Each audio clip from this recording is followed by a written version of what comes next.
Hello, this is Chef John from foodwishes.com with homemade garlic basil mayonnaise. That's right, I wanted to do an updated version of our very old but groundbreaking how to make homemade mayonnaise video, and this delicious garlic basil version gave me the perfect excuse. And as I mentioned in the original version, if you've never tasted homemade mayonnaise, you've never tasted mayonnaise. So let me show you how to put this together. The key to this technique is a very specific piece of equipment, the stick blender, also known as the immersion blender.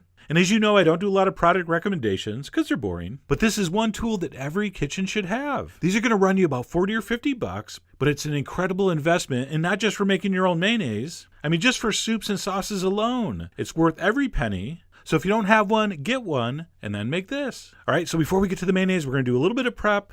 I'm going to pick about a cup of basil leaves, because what I like to do is blanch my basil very briefly to lock in that green color. And I'll talk a little more about that later.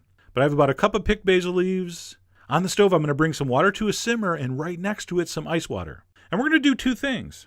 Like I said, we're going to blanch our basil, but we're also going to sterilize the outside of a couple eggs. And some of you in the original version were a little concerned about the raw egg. You were like, I'm scared of dying from salmonella poisoning. So to play it super safe, we're going to dunk those eggs in this simmering water for about 30 seconds. That will kill any critters on the outside. So we're going to give that about half a minute in that simmering water, and then we're going to transfer that into our ice water. All right, we don't want to cook the egg. Like I said, we're just sterilizing the outside. And once that's happened, go ahead and dump in your handful of basil. And this is literally only going in there for a few seconds. As fast as you can get it in and stir it around.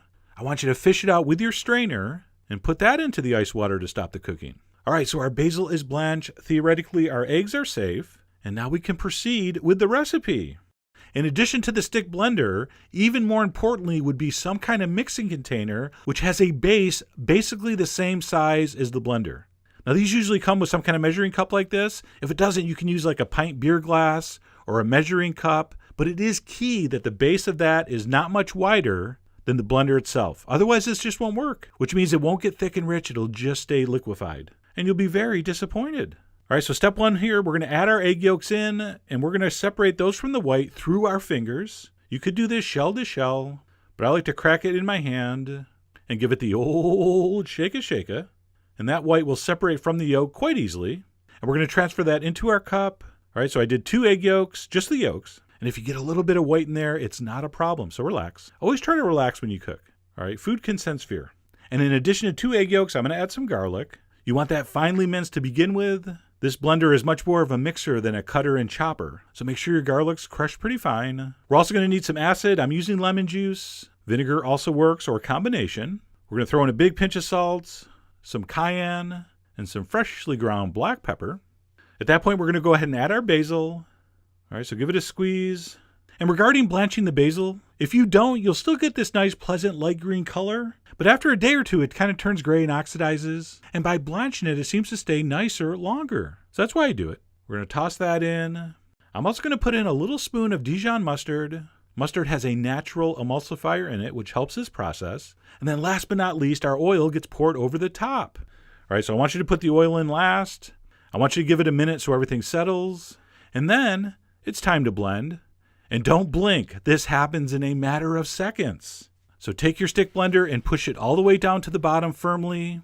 And you are not going to move it from the bottom until some very specific things happen. We're going to start by pulsing on and off 1 second at a time. So you're going to pulse, pulse, pulse. And we're not going to move that blender until we clearly see mayonnaise forming at the bottom. When you see that thick, rich mayonnaise forming, you can pulse it on a little longer. You can slowly wiggle it and start drawing it up through the oil. And in a matter of seconds, it will all be perfectly combined. And you will be looking at the thickest, richest, most gorgeous mayonnaise you've ever seen. Okay? The only way to screw this up is to bring that blender up through the oil too quickly. As you know, generally my attitude is don't sweat the technique. But in this case, you want to sweat the technique a little bit. Okay? And believe it or not, that's done. Homemade mayo. Mayo.